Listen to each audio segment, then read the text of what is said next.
জয় বড় মা। সবাই কেমন আছো বলো তো? আমি তো ভীষণ ভালো আছি। আজ চলে এসেছি বড় মার মন্দিরে। মায়ের জন্য অনেক দিন ধরে মনটা কেমন কেমন করছে, আসবো আসবো করে তো আসাই হয় না। আসল কথা হচ্ছে এটা, না ডাকলে কিন্তু তুমি আসতে পারবে না। তো মা আজকে এই বৃষ্টির মধ্যে আমাকে ডেকেছে, ওই জন্য মার কাছে আমি চলে এসেছি। এই দুটো দিদি দণ্ডি কাটছিল মায়ের কাছে, হয়তো তাদের কোনো প্রার্থনা ছিল, ওই জন্য মাকে দণ্ডি কেটে ডাকছিল। আমি ভোর 4টের সময় উঠে রেডি হয়ে নিয়েছি। একটুর জন্য ট্রেনটা মিস হয়ে গেল।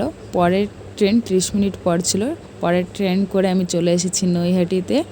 এসে প্রচণ্ড পরিমাণ বৃষ্টি, রাস্তাতে হাঁটাই যাচ্ছিল না, তাই জন্য টোটো করে এসেছিলাম। হেঁটে আসারই ইচ্ছা ছিল, আর যেহেতু ফার্স্ট টাইম এসেছি, কোন দিকে যাব না যাব বুঝতে পারিনি, ওই জন্য টোটো করে এসেছি। আসার সময় কিন্তু আমরা হেঁটেই চলে এসেছি।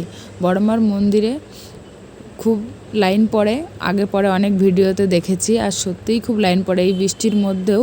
বড় মার যে এত এত ভক্ত, এটা না আসলে বুঝতে পারতাম না। সবাই বৃষ্টির মধ্যে দাঁড়িয়ে লাইন দিচ্ছিল, প্রচণ্ড ভিড় ছিল এই বৃষ্টির মধ্যেও। তাও লাইনটা বৃষ্টির জন্য তাড়াতাড়ি টেনেছে, আর খুব ভালোভাবেই পুজো করতে পেরেছি। আমার এসে তো মনটা পুরো শান্তি হয়ে গেছে। সবাই একবার কমেন্টে জয় বড় মা বলে যাও, কে কে ভক্তরা আছো।